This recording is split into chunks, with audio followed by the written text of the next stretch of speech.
Bien, mis queridos, les invito a buscar en sus Biblias, por favor, allá en Segunda de Pedro, en el capítulo 1, vamos a considerar esta lectura como una trampolín para continuar con la serie sobre la madurez en la vida cristiana. Mira el consejo de Pedro, Segunda de Pedro, allá en el capítulo 1, observa conmigo en el verso 5.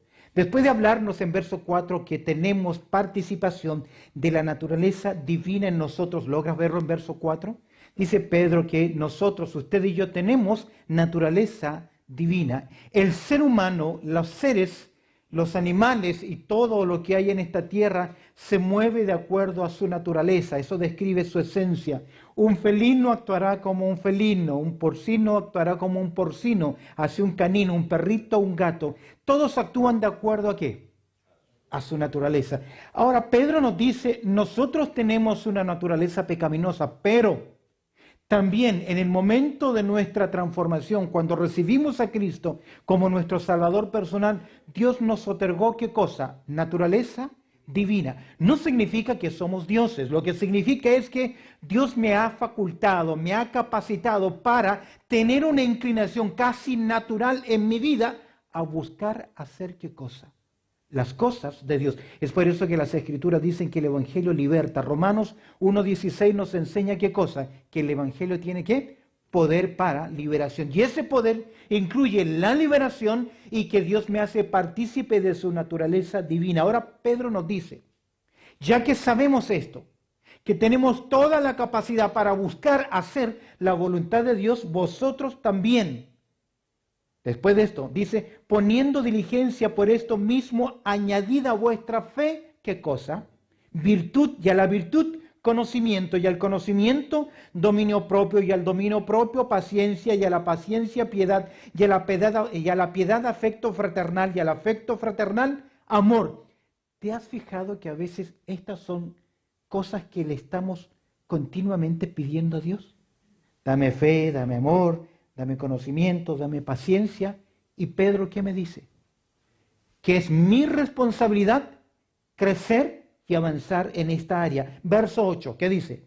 Porque si estas cosas, estas virtudes, estas desarrollan nuestra vida, si estas cosas están en vosotros y abundan, no dejarán estar ociosos, y agrega, sin fruto. En otras palabras, si nosotros aplicamos la palabra de Dios y estas virtudes de carácter, las desarrollamos en nuestras vidas a la luz de las Escrituras, es seguro que nuestras vidas van a crecer ¿qué? Espiritualmente. Pero si tú no estás creciendo hoy, si tú no creces hoy, tú ya vas de retroceso. Porque es imposible que creyentes se mantengan en una sola posición. ¿Sabes por qué? Porque estamos viviendo contra la corriente de ¿qué? De todo este mundo. Y no puedes quedarte ahí. Es por eso que el llamado de las Escrituras es crecer. Bien compartido, un hermano, en el día de hoy. Obediencia a Dios trae consigo ¿qué? Bendición. Desobediencia trae consigo ¿qué? Problemas, juicios en nuestras vidas. Recuerda que la madurez, y estamos hablando sobre la madurez, ya señalamos la importancia, vimos algunas características de creyentes inmaduros, ya comenzamos el estudio hablando sobre algunas señales de la madurez en la vida cristiana, pero escúchame bien, madurez es desarrollar un carácter como el de Cristo. Manifestar el fruto del Espíritu Santo en nuestras vidas, ese fruto del Espíritu que está en nosotros, en otras palabras, es progresar en la vida espiritual. El nivel de madurez espiritual de un creyente tiene que ver con el agrado en que la perspectiva de la vida desde el punto de vista de Dios se ha vuelto la perspectiva de ¿quién? Del creyente. En otras palabras, es ese deseo que en nuestro corazón está de cumplir y hacer lo que Dios quiere que hagamos. Recuerda, ¿quién es el que nosotros pone ese peso? Es Dios, el querer. Ahora, la madurez no te la dan los años. La madurez no te lo da lo que tú sabes de la palabra de Dios. La madurez en la vida cristiana nos la da la disposición de conocer y cumplir lo que Dios ha dicho. Ahora, ¿recuerdas cuando se eligen a los líderes, a los primeros diáconos, la iglesia?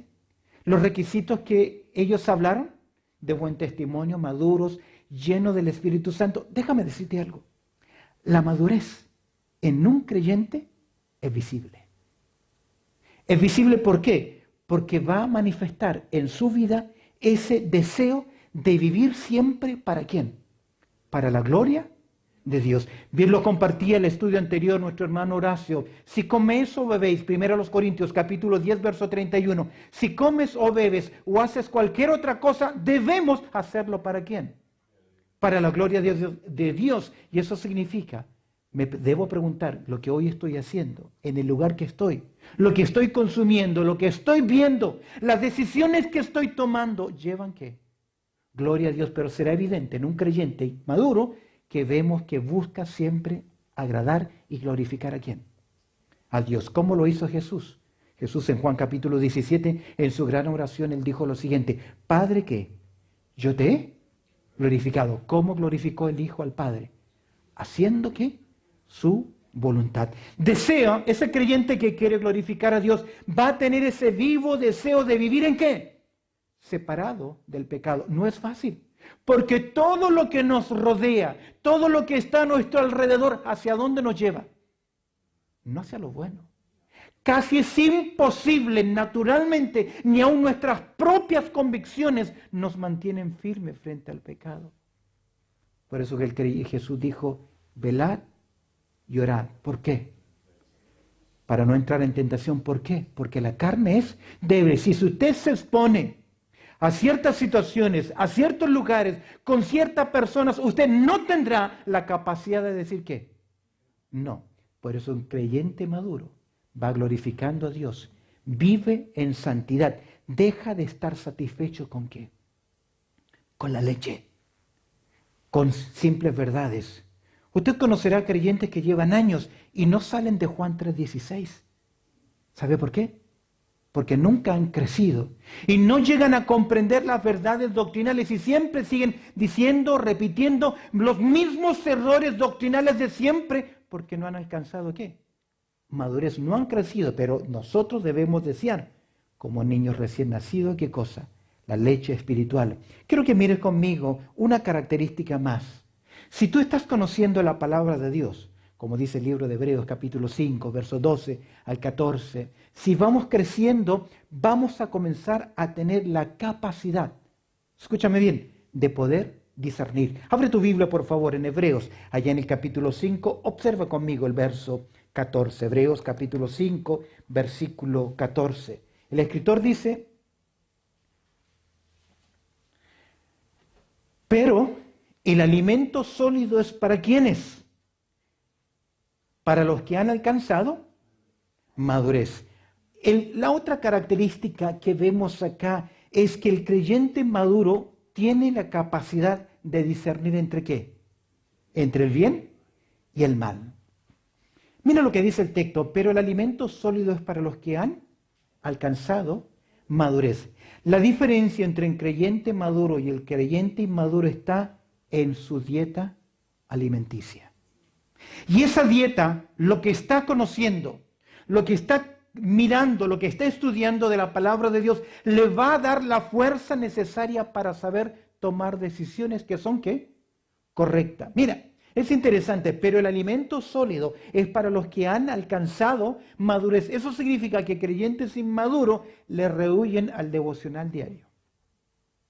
No tienen la disciplina, no tienen la convicción, no tienen la determinación de estar en comunión con el Señor, de mirar diariamente las Escrituras. Nosotros mínimo comemos 3 veces al día, por lo menos una vez profundamente debiéramos mirar ¿qué cosa?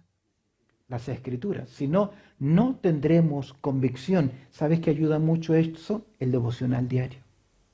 Independientemente del devocional que usted quiera tener. Hoy hay tanta oportunidad. Usted puede bajar el pan diario y tenerlo en su teléfono movible. Tener un devocional diario. Yo sigo un devocional que me gusta mucho de un profesor mío hace años atrás, Don Fanning. Diariamente él pone un devocional profundo de la palabra de Dios. Y cómo me gozo en leerlo, en mirarlo y decir, Señor, que esa verdad sea parte de ¿qué? De mi vida. Pero si usted no está creciendo, si usted pierde las oportunidades del estudio bíblico, del devocional, no va a ser capaz de discernir entre ¿qué? Lo bueno y lo malo. Y escúcheme bien, creyentes no tomamos decisiones en esas áreas. Los creyentes no están decidiendo, ¿es bueno es malo, porque ya sabemos. Pero si no conocemos la palabra de Dios, mira lo que dice el texto, Hebreos 5:14, para los que por el uso tienen los sentidos ejercitados en el discernimiento del bien y del mal. Me detengo en el término discernimiento. Ese término discernimiento tiene que ver con saber considerar, saber separar, saber cortar, darse cuenta, percibir. ¿Qué cosa? Que aquello no es sano, no es correcto, no es constructivo. Lo bueno y lo malo se determina no por lo que usted cree o lo que usted decide. ¿Saben quién determina lo que es bueno y lo que es malo? Dios. Porque en mi carne hay muchas cosas que nos determinan que son qué, que son buenas. Dice el texto, para los que por el uso tienen los sentidos ejercitados, y mira la palabra ejercitado, de donde nosotros sacamos la palabra gimnasio. ¿Por qué va una persona a un gimnasio? Porque quiere fortalecer áreas de su cuerpo. Si usted amarra su mano a su cuerpo y la deja ahí 1 o 2 meses, usted sabe que puede hasta perder ese brazo, porque no lo está ejercitando, lo está atrofiando. A veces en ese ejercicio espiritual, en ese discernir entre lo bueno y lo malo, escúchame bien, a veces tenemos que tomar decisiones que son grandes, pero esas decisiones grandes nos protegen de estar diariamente tomando decisiones que son pequeñas. Escúchame bien, en la vida, como creyentes, hay decisiones grandes que se deben tomar una vez para no luchar con cosas pequeñas. ¿Recuerdas Daniel y sus amigos? Tomaron una decisión, una sola. No vamos a participar ¿de qué? De la comida ni la bebida del rey. Se acabó. Ellos no tenían que luchar diariamente qué iban a hacer, porque tomaron ¿qué cosa? Una decisión grande. Pero si no crecemos, si no maduramos, ¿cómo vamos a tomar esas decisiones que son importantes? Oseas capítulo 4, verso 6, lo compartíamos en la predicación dominical. El profeta Oseas le dijo a la nación de Israel, ¿sabes cuál fue el problema de mi pueblo? Mi pueblo fue destruido porque le faltó ¿qué? Conocimiento, pero no conocimiento intelectual. Porque es posible que todos los que hoy estamos en este auditorio, y tal vez los que hoy nos están viendo, oyendo, tienen mucho conocimiento, saben mucho, pero no es cuánto sabes, sino cuánto creemos de la palabra de Dios. ¿Cómo aprender? Salmo 119, verso 9, el salmista nos da un ejemplo tan claro. ¿Con qué limpiará el joven su camino? ¿Con qué? Guardando la palabra de Dios. Pero si no sé, si no la guardo, si no la conozco, la Biblia está llena de preceptos y está llena de principios. Usted decide, pero una señal importante de un creyente maduro es que aprende a discernir entre qué, el bien y el mal. Pregunta, ¿lo sabes? ¿Puedes discernir sobre eso? ¿Ya lo conoces? Una razón, una señal más importante de madurez en nuestras vidas. Hemos hablado en nuestro estudio durante esta temporada, hemos hablado sobre un creyente maduro se ve porque quiere glorificar a Dios en lo que hace, quiere vivir en santidad, no está satisfecho con leche, quiere estudiar más la palabra de Dios y también comienza a discernir, sabe tomar decisiones que glorifican a Dios. ¿Sabes qué es interesante en decisiones? En nuestras vidas, y lo hablaba con mi esposa, aún también en consejería, se nos enseña, hay momentos en que uno tiene que resistir ciertas cosas, pero hay otras que uno tiene que huir. ¿Sabes cuándo caemos? Cuando en vez de huir, queremos ¿qué? Resistir. Y cuando tenemos que resistir, comenzamos ¿qué? A huir. Pregúntele usted a Dios, ¿en qué áreas usted tiene que huir? ¿Y en qué áreas usted tiene que resistir? ¿Sabe cómo va a llegar a esa comprensión? El estudio de la palabra de Dios. Y algo más, un creyente que quiere glorificar a Dios, que vive en santidad, que quiere hacer la voluntad de Dios, que va creciendo en la palabra de Dios, que logra discernir entre lo bueno y lo malo, comienza ahora a decidir entre lo mejor y lo excelente y tiene una disposición natural de servir a Dios, sirviendo a quién? A otras personas. Yo me acuerdo hace años atrás en una reunión, un hermano dijo, yo sirvo en esta área, pero si trabaja conmigo tal y tal persona, pero si ellos no trabajan conmigo, yo no voy a servir en la obra. Pregunta, ¿tenía disposición para servir? En Lucas capítulo 22, abre tu Biblia ahí por favor. Lucas capítulo 22. El contexto, nuestro Señor Jesucristo está hablando con sus discípulos para darle una enseñanza interesante acerca de quién es primero, quién es más importante, la importancia del servicio. En Lucas capítulo 22 leemos en verso 27 lo siguiente, porque ¿cuál es el mayor? ¿El que se sienta a la mesa o el que sirve? En nuestro mundo, ¿quién es el mayor? El que se sienta a la mesa, el que tiene los títulos, no el que sirve. No es el que se sienta a la mesa, mas yo estoy entre vosotros como quién. Ahora, ¿quién es el yo ahí? ¿Quién es Jesús? Ahora, ¿quién es Jesús? Creador de todas las cosas. El Rey de Reyes, Señor de Señores. Aunque aún todavía el Padre no ha hecho esta declaración, pero Jesús es Dios. Él es Señor.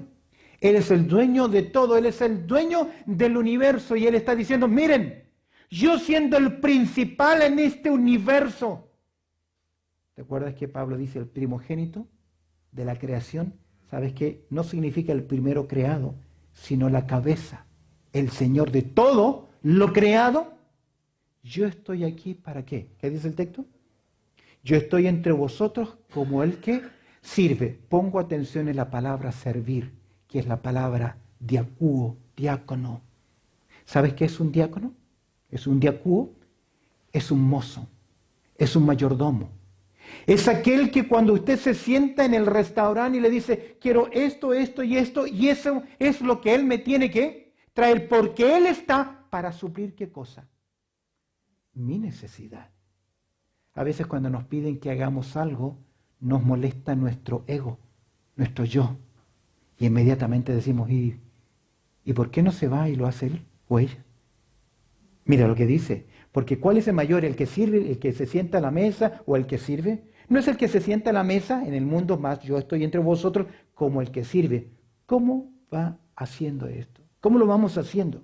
¿Cuál es la mentalidad de aquella persona que está dispuesta a servir? Ya que la disposición de servicio es una señal más de que tú eres un creyente que maduro. Y he descubierto algo. Lo que tú no aprendes en tu tiempo de preparación, jamás lo haces el resto de tus días. Pero un creyente maduro, aunque no tenga el don de servicio, si hay una necesidad, si hay algo que hacer, estará dispuesto a qué? ¿Dispuesto a qué? A hacerlo. ¿Sabes por qué? Porque decide el ser un imitador de Cristo. Ese creyente maduro que desarrolla esa área de servicio quiere imitar ¿a quién? A Cristo Jesús. Uno a veces quiere imitar a personajes que uno ve que se relacionan. Pero niños quieren ¿qué? Seguir a otros. Creyentes que no son niños, ¿a quién deben seguir? ¿Sabes qué dijo Pablo? Sed imitadores de mí, como yo de Cristo. Si hay un creyente maduro que quiere servir, él lo va a hacer porque quiere imitar ¿a quién? A Cristo Jesús. Jesús le dice a sus discípulos, mas yo estoy entre vosotros como ¿quién? Como el que sirve. Usted conoce Marcos capítulo 10, verso 45, cuando dice Jesús, porque el Hijo del Hombre no vino para ser servido, sino para ¿qué? ¿Sino para qué? Para servir. Ahora, cuando servimos, ¿por qué lo hacemos? Tengo cuidado porque a veces confundimos servicio con servilismo. Y a veces nuestra carne es tan grande que hacemos favores, servimos a los demás y sencillamente porque estamos en búsqueda de reconocimiento. No es así el área de servicio. ¿Cuán lejos está aquel siervo que hace las cosas para que los demás le reconozcan? Alábete el extraño y no tu propia lengua. Tenga cuidado cuando sirve, porque lo hacemos ¿para quién? Para Dios. Y cuando servimos, especialmente en los ministerios más visibles, que podamos ver ¿a quién? A Cristo y no al hombre. Jesús le dice a sus discípulos que en su reino no será así. No es el que se sienta el más importante, sino aquel que sirve, que está como otros, dispuesto a ceder su lugar. Entre paréntesis, esta porción de Lucas 22 cuadra con Juan capítulo 13, donde Jesús lava los pies de sus discípulos. El Hijo de Dios, lavando los pies de sus discípulos. ¿Cuán lejos es entonces aquel que toma el ministerio y se enseñorea de la obra? ¿Sabes tú que hay un Diótrefes que se adueñó de la obra? Que nadie... Mira conmigo, por favor, tercera de Juan, que ya casi nadie podía acercarse a él porque era una persona, un dictador en la obra del Señor. Mira conmigo en tercera de Juan, versículo 9. Mira lo que dice Juan, escribiéndole ahí al anciano Gallo, hablando sobre Diótrefes en la iglesia. Tercera de Juan, verso 9, capítulo 1, verso 9. Dice Juan lo siguiente, ¿estás ahí? Yo he escrito a la iglesia, ¿pero qué? Diótrefes, al cual le gusta tener, ¿qué cosa? El primer lugar entre ellos. ¿Cuál debía ser el lugar de Diótrefes en la obra? ¿El primero? El siervo. Atrás. Yo he escrito a la iglesia, pero Diótrefes, al cual le gusta tener el primer lugar entre ellos, no nos recibe. Por esta causa, si yo fuere, recordaré las obras que hace parloteando con palabras malignas contra nosotros. Y no contento con esto, no recibe a los hermanos, y aún a los que quieren recibirlos, se los prohíbe, ¿y qué hace? Los expulsa de la iglesia. Jesús dice, yo he venido para servir, no para ser servido. Por eso que aquel que quiere servir, quiere ser como Jesús, un imitador de Jesús, y decide ser una persona, un dador. En Marcos 10:45 dice que Jesús vino ¿para qué? Para dar su vida en rescate de mucho. Pongo la atención en el término dar. Dar.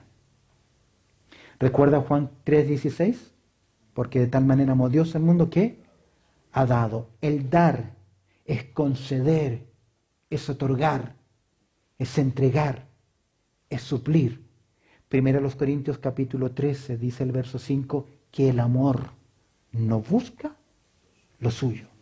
Creyentes debemos saber dar de nuestro tiempo, de nuestro afecto, de nuestro perdón y también de nuestras áreas materiales o físicas. ¿Recuerdas la iglesia de Macedonia? Filipos, Tesalónica y Berea. 3 iglesias pobres. Eran tan pobres como sus hermanos en Jerusalén.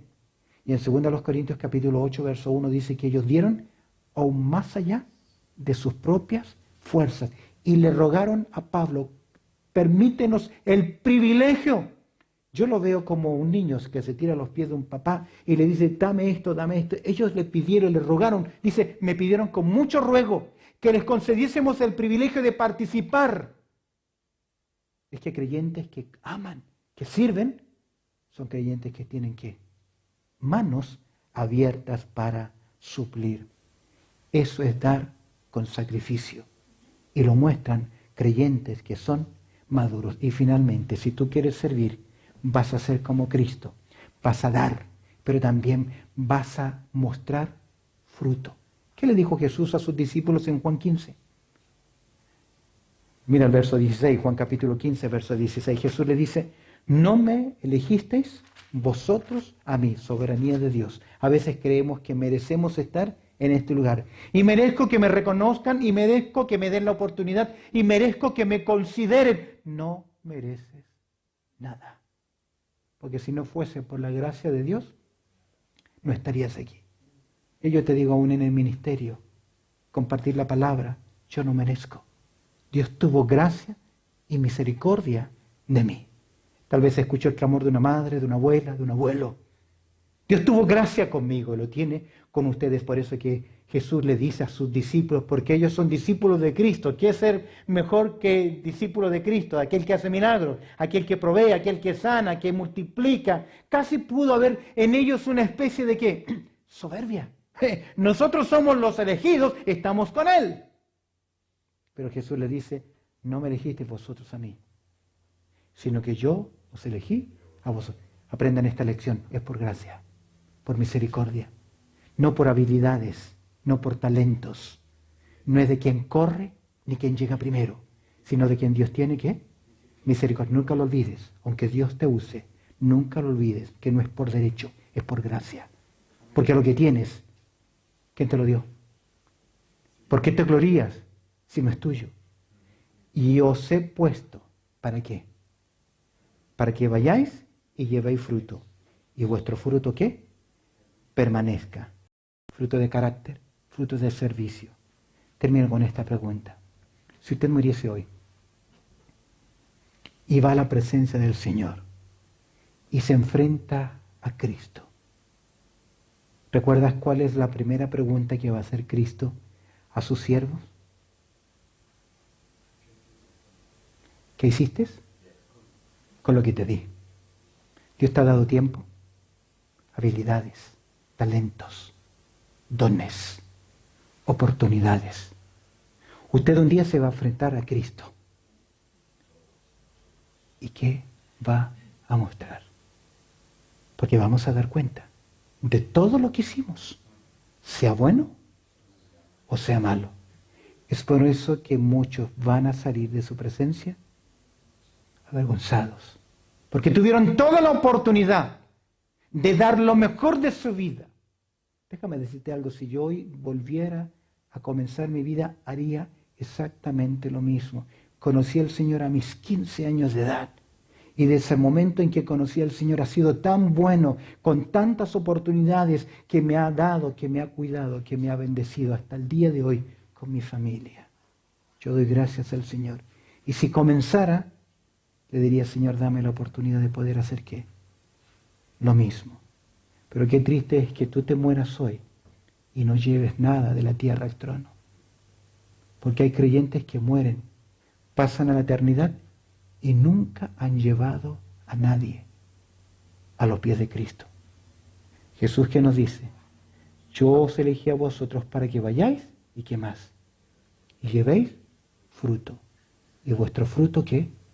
Permanezca. Tal vez este es el año en que tú le digas al Señor, dame esa persona para alcanzarlo y discipularlo. Dame esa persona.